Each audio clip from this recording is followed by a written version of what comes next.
One. Welcome to the Civic Pulse with David Bonnier, former congressman of 26 years. David, is that correct? Yeah, it's still 26. Still 26. Former whip. And we have a very special guest a day after the Pope has been selected, our good friend, Father Peter Daly. Just so delighted to have Father Daly with us. Let me read a little of Father Daly's bio because it's incredible. Has had an incredible life, an incredible history and biography. I can't read it all, but Father Peter Daly grew up on the south side of Chicago, just like the new Pope Leo. One of 8 children, he attended Catholic schools throughout high school and then the University of Virginia at Charlottesville, where he received his BA in religious studies. For 5 years after college, he built housing for the poor and handicapped people in the Blue Ridge Mountains of Virginia. Peter received his JD. He's a lawyer from Catholic University and practiced law in the nation's capital. Feeling the call to the priesthood, he entered the seminary and was sent to the North American College in the Vatican. You've spent some time in the Vatican. We got to hear that story, Peter, where he lived for 5 years. He also holds an STB degree from Gregorian University and an STL degree from the Lateran University. You have to tell the lapsed Catholic what STB and STL degrees mean. It's like a BA and an MA again. It's just another one. Another one. Okay. BA and MA, right? But you're a writer. You've written novels. You've had an amazing life. You've built homes in Nicaragua. You've done amazing things, Peter. And you, David, and I went to. You've gone to Ukraine the past couple of years too. Right. Yeah, we traveled together with Peter in Ukraine. That was a great experience. A real privilege. Yeah. So it's an honor to have both of you on the day after Southside Chicago Cardinal White Sox fan, most importantly. White Sox fan. It was elected Pope in a very surprise announcement here. So we're going to take some time and kind of deconstruct who is Robert Prevost, now Pope Leo, and what are your hopes and maybe concerns too with this new Pope. Peter, can I start with you first? Sure. How are you feeling? And what do you tell us what you think of his bio, because it's an interesting priest bio that he has, right? Well, I'm delighted. I think he's going to be a worthy successor to Francis, who was hard to follow, and I think he'll be just fine. He has a very complex bio, really. I mean, he went to the Augustinians as a high schooler in Michigan, but then he went to their college, Villanova, which is their major university in the United States, and he's been very much a guy who's been in that order. I mean, he's been, the religious order of the Augustinians. He follows that community. He's been a superior in that community and so forth. But for about 20 years, he was in Peru, and so people know. Tell us, for us lapsed Catholics, non-Catholics. I know more about the Jesuits than the Augustinians. Tell me a little bit about what is that. What is that part of the Catholic Church? Well, it's dangerous for a diocesan priest like me to talk about any religious order because they will correct me on everything. But and they say there are 3 things the Pope doesn't know: how much money the Franciscans have, how many religious orders of nuns there are, and what the Jesuits are up to. but I think Augustinians are an order named after Augustine of Hippo, the great bishop and theologian of the 4th century, but they didn't get started till the 12th century. So they weren't founded. I heard them saying all the time on the news yesterday they were founded by St. Augustine, not unless they were about 800 years, 600 or 800 years there. Anyway, so. Anyway, they were the order that Martin Luther was part of, and so he will be the second most prominent Augustinian ever in the history of Christianity after Martin Luther, and he they're worldwide. He was their superior for a while, so that meant he had to travel all over the world visiting their missions. But most of his time was spent 20 years in Peru. I think, religious orders take a vow of poverty. So he's never, but we always say that the religious orders take the vow of poverty and the diocesan priests live it. Because they generally don't want for anything, but they don't own anything in their own name. And so they take poverty, chastity, obedience, whereas we don't take a vow of poverty. I think he's an academic. He got a degree in canon law, which is church law, and that lets you know the mechanics of the church. It lets you know how to get things done within the church and what levers to push. So I think he'll be maybe a more effective administrator than Francis, because Francis was a liberal arts guy and a scientist, but he wasn't a canon lawyer. And so I think maybe that Leo will have more, he will be a little bit more savvy operator than Francis was in terms of the politics of the church. Is that enough, or did you want anything else? Let's have David weigh in here. What on his bio stands out to you? Yeah, well, his home. His mother was a librarian, and his father was a principal in a school. And I guess, from what I've read, Pope Leo he taught a little school in Chicago, and was a substitute teacher in physics, of all things. Can you imagine that? He must have been a sharp guy to keep a class in Chicago interested in physics as a substitute teacher. That's no easy task. I was a substitute teacher once, so I understand what that's like. And I think, Father Peter, hit it on the head in terms of his background. I was excited for him and for the church, but I'm kind of holding back a little bit, and I want to see how he operates, and then I want to see if he grows. Peter grew. Francis grew, I think, Yes, he did. as a pope, and he learned humility, because he had to eat crow, as they say in the secular world, a couple of times in terms of the scandal with regard to the church. And he made a difference, and he went right after it afterwards, and announced his failings and repented. And I mean, he publicly did this. I mean, Francis was an amazing man in so many different ways.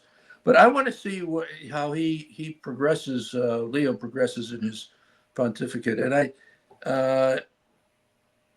I think he's going to be fine. I really do. I mean, he comes from a mixed race background. I don't know if people know that.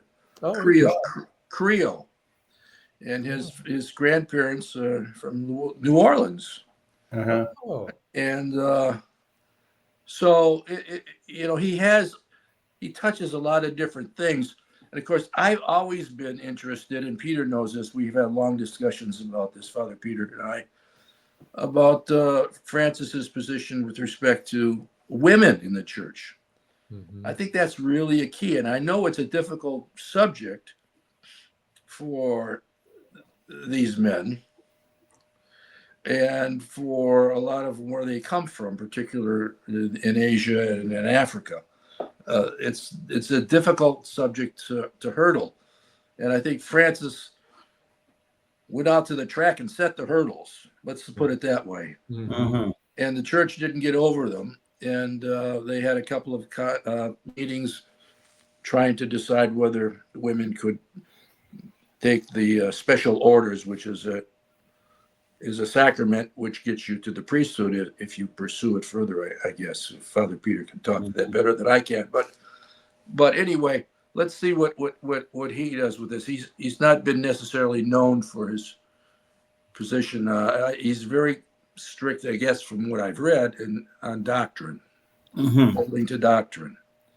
And what does that mean for women? What does it mean for the LGBTQ community? What is that? How does that translate into how he's going to treat those sectors? He's good. We know from his past and in Peru, when he was in Peru for those 2 decades, I read he used to carry bags of grain on his back and go to the market with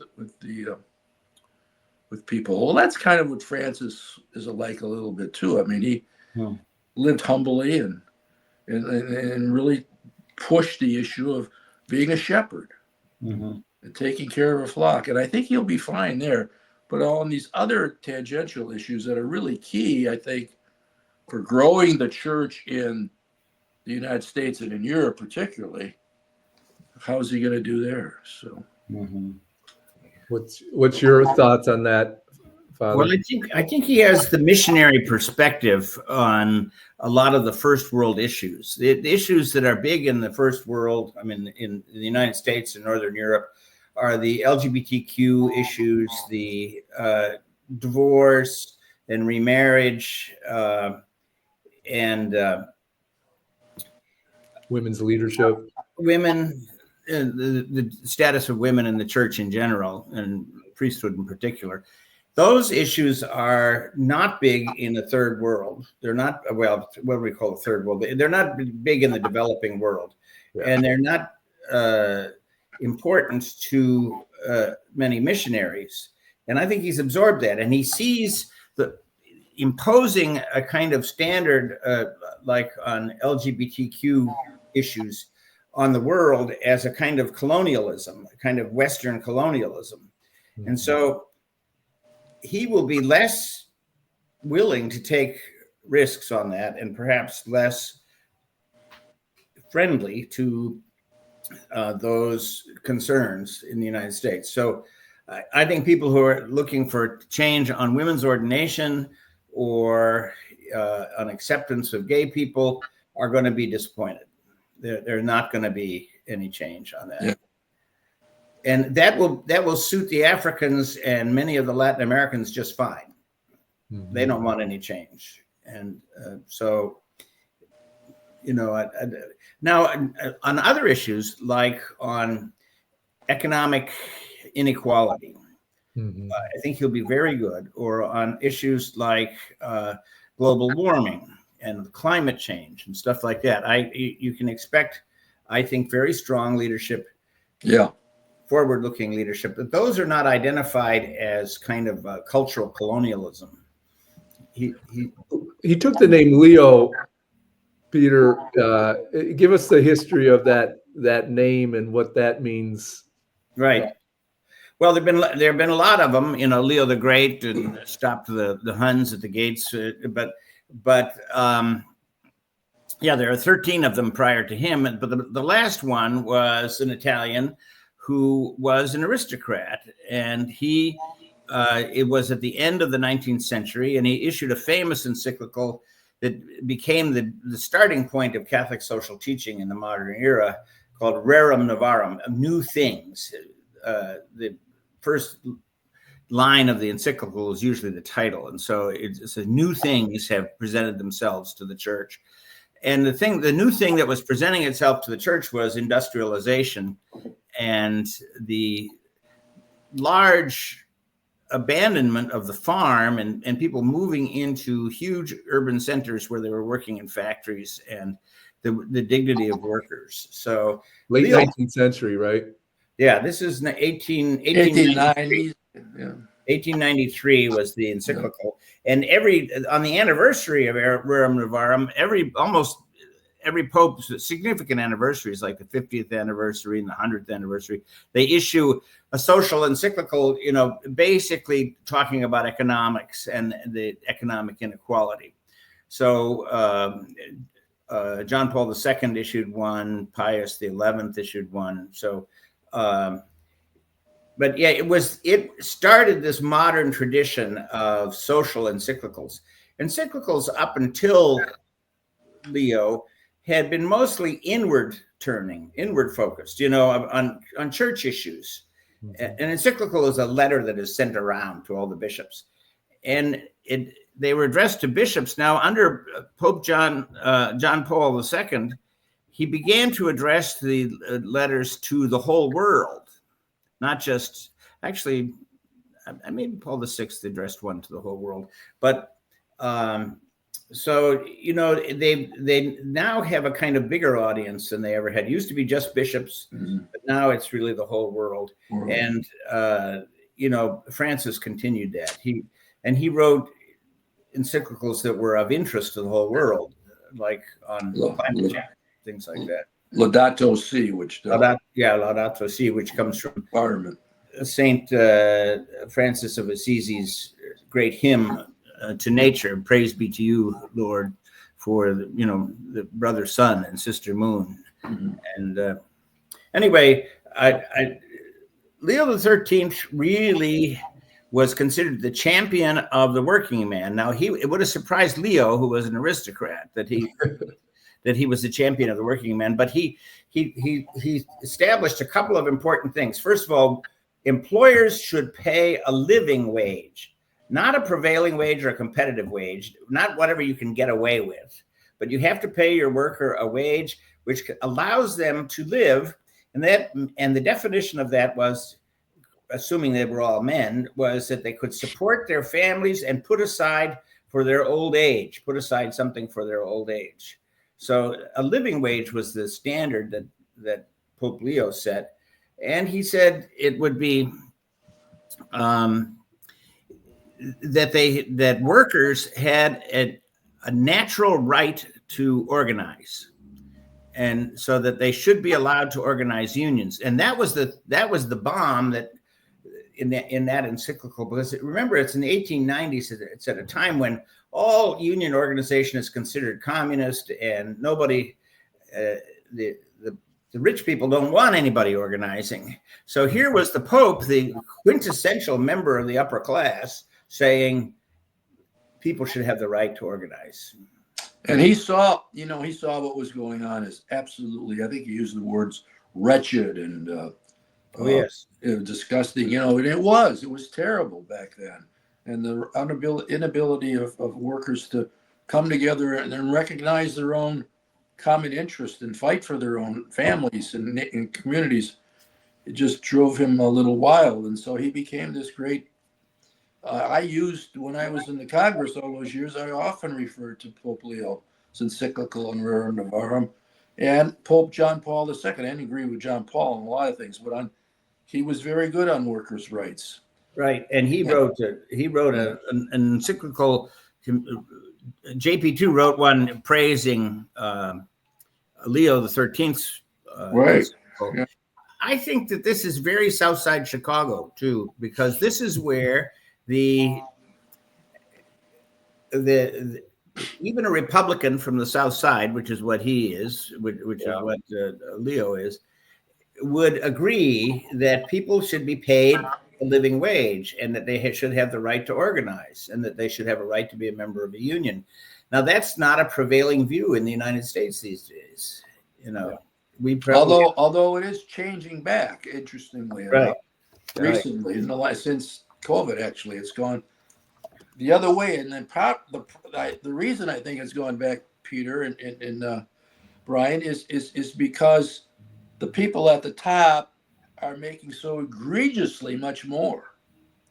I mean, when we were growing up, all of us, Brian a little younger than you and I, Peter, but when we were growing up, the difference in pay between the top person in a company and somebody might be working on the line, the average worker there, was like 30-1. And then it went up to 300-1. And now it's like 1,000-1. I mean, it's just out of sync, like it was in the Gilded Ages back in the 1890s in the United States. Right. Yes. So, in Dalton, for those who don't know where he grew up, is 7 miles from Pullman and the famous Pullman strikes. And, right. And just within 10 miles of all this, the major manufacturing on the South Side, and in Indiana, Hammond and Gary, etc. So he definitely grew up with a lot of union members around him, I'm sure. Oh, yeah, inland steel was big down there, and a lot of automobile manufacturing. It was a blue collar town in general, and it's now like you were saying, it's now mostly African American, I think. Yeah, a lot of white flight in the South Side. Although the old Irish and the old Catholics, some of them have hunkered down in certain neighborhoods. And his parish is closed. Yesterday. That's sad, but who knows? Maybe now they'll open it up again because David, this is a pretty modern pope. He tweets since 2011. He's been on Twitter. Yeah. He's savvy. He's worked at the Vatican. He's, as Father Daly was saying, he's traveled the world both as an Augustinian leader, but also it looks like Francis kind of tapped him in 2023, almost thinking of him as a possible successor and put him in charge of, you have to help me with the name of helping select the castery for bishops. Right. I think he set him up to be his successor. Yeah, I think so too. In fact, I was telling Peter when I talked to him yesterday about it, and Peter asked me, he says, "Were you surprised?"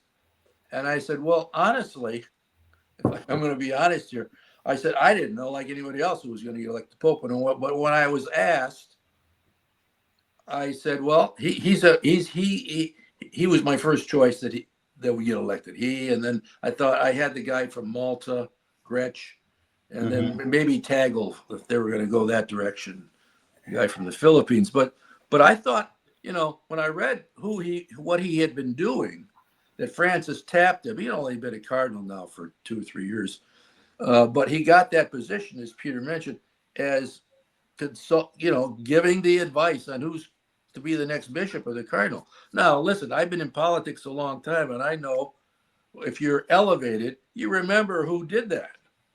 Absolutely. You don't forget that. That's significant in political life, and to suggest that there's no politics in the church, that's not right either. No. That's being too naive. There is politics in the church. And these guys didn't know each other. So one person they did know was the guy who was head of the Congregation for Bishops. Right. Because that's how they got to be bishops. You got to get through the door. And he helped them unlock the door. So a lot of them. I think enough of them, because he wasn't there that long. He's 3 years, maybe 2 years. But he probably did enough for different classes of new cardinals that he had a base. Mm-hmm. So when they started to vote, this is my guess, I have no idea, and I may be entirely wrong. But when they started to vote, they got to win out people. And so he ends up with an impressive number on the first or second ballot. So he stays in. And it is just a matter of elimination between the couple of 3 people that are still in it. And he wins it. I was thinking that I could see, I hear they call on you to lead some prayers or speak on some issues in these conclaves, right? That's how Francis was successful in a prayer that he gave. A short prayer, I think it was like less than 2 minutes. Mm-hmm. He spoke to the group, and he really impressed them. That's well, they have so few opportunities to meet each other, and now Francis's this class of cardinals was from 70 countries, so you can't. They most of them had never met each other. Yeah. Yes. Yeah, that's huge. I also think it sounds like from hearing you two talk, you started to use a Bill Clinton term, but it almost sounds like a triangulation strategy here, that he's got some conservative bona fides on the social issues and some really left of center progressive feelings around economic issues and immigration issues, and that was a winning formula. Right. And maybe being not the anti-Trump also was subconscious, at least subconsciously there, right? It's got to have played a factor in 130 of them. Some of them have had to have thought about the anti-Trump piece and how that would balance and maybe an attractive attribute there for voting for him. Mm-hmm. I don't know.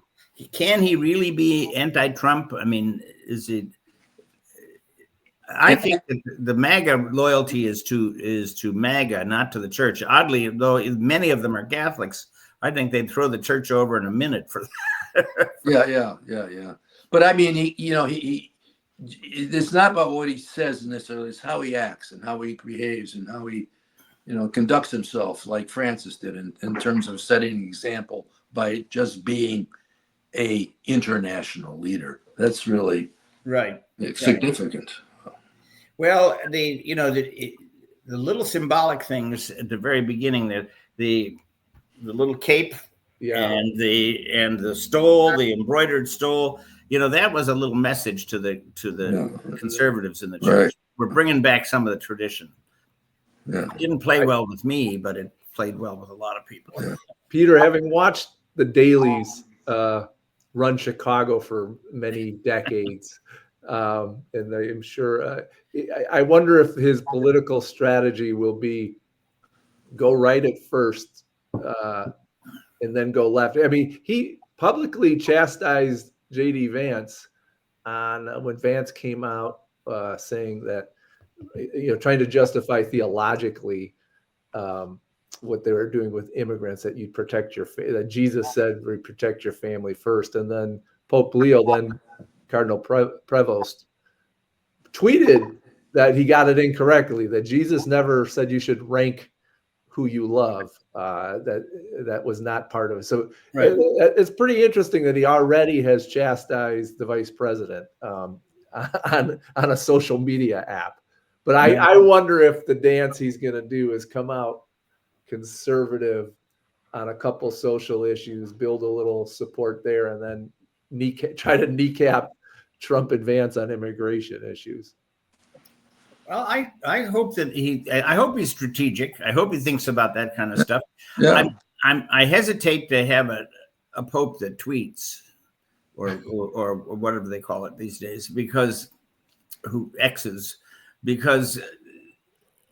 think those are ill-considered and spontaneous responses to the headline of the moment, and often they aren't thoughtful. But But one thing that Francis did, I don't know if he tweeted, but I don't think he did. But he did have a huge presence on Instagram, because I used to look at it occasionally, and I looked at my grandkids, excuse me, their athletic events, and then right next to that was this whole thing every day, something on Francis. Really? Some of the good things he was doing, and Did he write that, or somebody else put it up there? I'm sure a lot of it was done by his people at the Vatican, but still it's what a press secretary would do, I guess, but this was visual, and it was very, very good. I hope Prevost is also a leader in regard to not just immigration, but on civil rights. And if you're right that he's of mixed race heritage, this could be something that could really challenge us in this country and all around the world. I mean, Peter, I'm wondering how many of the other cardinals knew that he was of mixed race, because it could have made a difference in their calculations. Yeah, it could have. That would be an interesting piece to examine at some point. I was thinking, David, you wrote a book on the conclave, and I was thinking about if you're whipping the votes for Prevost, and you'd probably start with Latin America, because they know they're not going to get another Latin American pope, but he's kind of the next best thing, because his loyalties are there. So maybe you win that block over first, right? And then you got to think about it in terms of blocks. And Austin Ivory, who was Francis's biographer, not official, but he wrote really a good biography about him, talks about the election in his book. He did, and and the one prior to it when he came in second. I don't know where they got that information. It's not supposed to come out, but it got out. Yeah. Actually, I do know. I read about where it came from, but I'm not going to pass it around. Shocking that there's something was leaked from the Vatican. Leaked, yeah. They say a Vatican secret is something you tell to one person at a time. So, I lost my train of thought, but I can't remember what I was talking about. But anyway. About whipping the votes for the whipping the votes. Yeah, you gotta. Thank you, Peter. Yeah, you've got to go at it strategically. So, and I think the strategy that was used in the last 3 or 4 papal elections, or 3, is you've got to get enough base vote to allow you to continue to be competitive. And so that means really going after your base, which for him was Latin America and the American Cardinals probably too. I mean, that's his natural base. And so there's a good body of people there, depending on how many you can convince. And oftentimes they will go together. They talk amongst themselves because they're the ones that eat together and talk together and see each other a lot. And then you've got the whole piece in Africa and in Asia. And I think that's maybe where the doctrinaire piece is really significant for votes, and where he can appeal based upon his own personal background of living in Latin America for a couple of decades, working there in the missionary as a mission, and also having, as we just said, mixed race in his own family. He spent some time in Italy. I know the last 2 years, but he had some other time he spent in Italy, and I know Italy. Well, he got his canon law doctorate at the Angelicum in Rome, which probably took him 3 or 4 years, 3 years maybe, and so he spent a good deal of time there as a student. That Angelicum is run by the Dominicans, and I went to school at the Gregorian, which is run by the Jesuits. So we didn't speak to each other. The Italians still control what percent of the conclave? Is it like 30? Oh, I don't know. They have like 40 votes. Yeah, that's it. Something like that. Yeah. So it's out of 120. So it's like a third. They're down to 40%, 35, 40%, where they used to be. Above 50. Yeah, I think that Prevost was made. He was the cardinal. They have cardinal deacons, cardinal priests, and cardinal bishops. The highest rank. They're even within the cardinals. They're kind of ranking. And the cardinal bishops have. He had a diocese. They're given these little suburban dioceses around Rome, and so he was the bishop of Albano, I think, which is where the Lago Albano is. It's a beautiful place in the Castelli, in the hills outside of Rome. And they don't actually administer it. They have somebody else do it. But anyway, he was obviously a comer. When he arrived in Rome, he was on the fast track. So I think Francis had set him up. Yeah. And I think assuming his papacy turns out well, it will be, a significant feather in Francis's Beretta. Right. Because, making sure you get someone that follows you, that is in your stream of thought, is significant. And I think, he appointed 80. It would have been a great failure had he not been able to get that done, because he appointed 80 of these 130, or 80% of these 130 people that voted. Who else played a role in this was Wilton Gregory, the recently retired Archbishop of Washington, who is a Chicagoan, who's from southwest side of Chicago. Yeah. And he knows him very well. And I think if you want to look for the whip, who whipped the vote, I bet it was Wilton Gregory. Oh, that's good. Because he's African American, he's Chicagoan, and and he had certain prestige as a retired Archbishop of Washington. So. Right. We Chicagoans know how to whip votes pretty well. Right. And look, think about this though too. Well, since we're focused then on place in Chicago right now, think about this, because we've talked about this, Brian and I, that I think from a Democratic perspective, I think one of our strongest candidates, and I'm liking him more and more each day, is the governor from Illinois, Pritzker. Oh yeah. So it'd be interesting. We had a president, an ex-president, and Pope, all from the same neighborhood. Right. Well, I think Wilton Gregory would not be exactly like Pope Leo in many of his opinions, but they're both men of the church, and they both know when to bite their tongue. And they, one of the things about advancing in the church, and something I never understood, is you got to know when to keep your mouth shut. Yeah. And that's a lot of it, advancing in the church, is you don't stand out too much on any issue.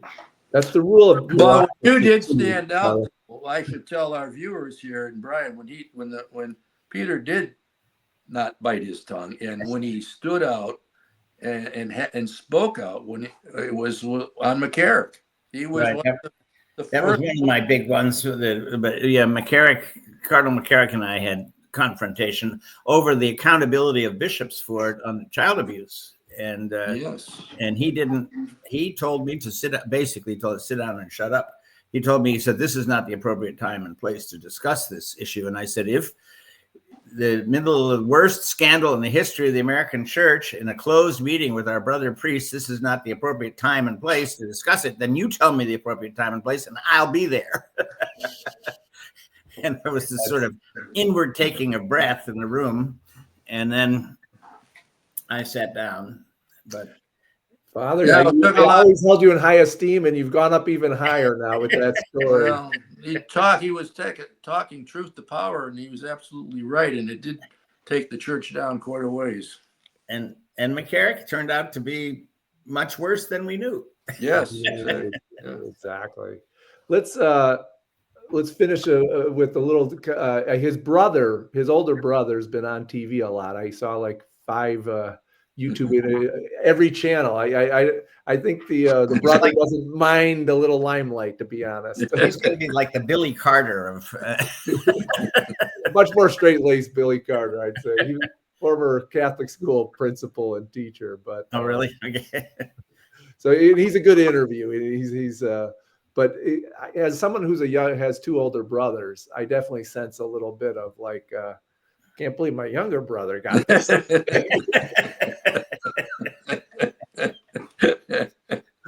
But he's pretty funny talking about how some of the stories of he knew he was going to be a priest at age 5 or 6, and they were playing priest and with the Necca wafers, and right. doing communion and things. And he's been a lot of fun to hear interview, but he kind of says he was a pretty regular guy, he's a pretty normal guy. He used to put him up on his roof to clean his roof off every time he came to visit, and doesn't think he'll be able to do that any longer. That's a funny story. That's interesting. I didn't know that. Well, and he said that he squashed the rumor that they were Cubs fans. Yeah, he did. he said my mother's side of the family, they were Cubs fans. Yeah. But yes. But we in our household we were Sox fans because we were far south side. For anyone who's not from Chicago and doesn't know anything about baseball, that's really significant. Right. It's very significant. Although lately, as the Sox have sunk down, you've been given some. Right. Forgiveness to sneak over to the other side. You remember Mike Royko wrote a Chicago columnist? He wrote a book one time, and never wear a Cubs hat on the South Side, and which only made sense to people from Chicago. But Oh, yeah, you would get beat up. right, he would get beat up. I grew up on the north side, but with the roots on the south side. So my father made sure we were raised a Sox fan. And then when my son became a Cubs fan at an early age because of Kerry Wood, Right. my brothers almost disowned me for letting it happen. It was quite a family trauma. Well, you know, I think he is kind of a regular guy. He's the kind. I heard his fellow Augustinians saying that he likes to cook and that he often would cook for the house, and so those are all good signs. I mean, just somebody willing to do ordinary stuff, humble service. My only concern is I'm sorry, go ahead. let me just ask you this question real quick. You know how there's a difference between a good manager and a good leader? Mm-hmm. Francis was a good leader. He just had that courage and that humility and that, you know, like David said, when he made a mistake, he owned it and grew.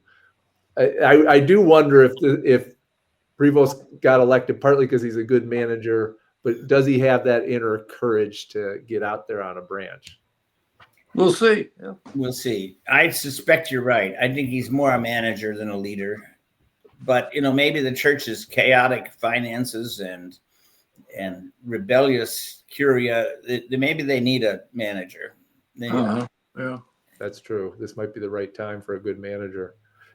Any final thoughts before we sign off here? We got to come back in a month and dissect his first month here. Right. Okay. And in the meantime, you might want to watch Michael Steele, you know, the former chairman of the Republican Party. And he was he went through the seminary, Augustine Seminary. I think he was was he a priest at one time? I can't. No, he was a seminarian, and he's one of these guys that, you know, still has the desire to be a priest, I think. But yeah. But it'll be interesting to get his play on Leo as the months go on. Right. He's got a show, so he's got a perfect place to. Yeah. That's a good point. The Augustinians used to run the high school where he went to, where Michael Steele went to high school. So yeah. He's been such a good anti-Trump voice. We wish we could run him for the Republican Party sometime. And yeah. Well, thank you, Father. Thank you. Thanks, Peter. Thank you, David. This was a great conversation. Really excited to talk to you all. All right. It was great to see you both. God bless. God bless. Bye-bye. Take care.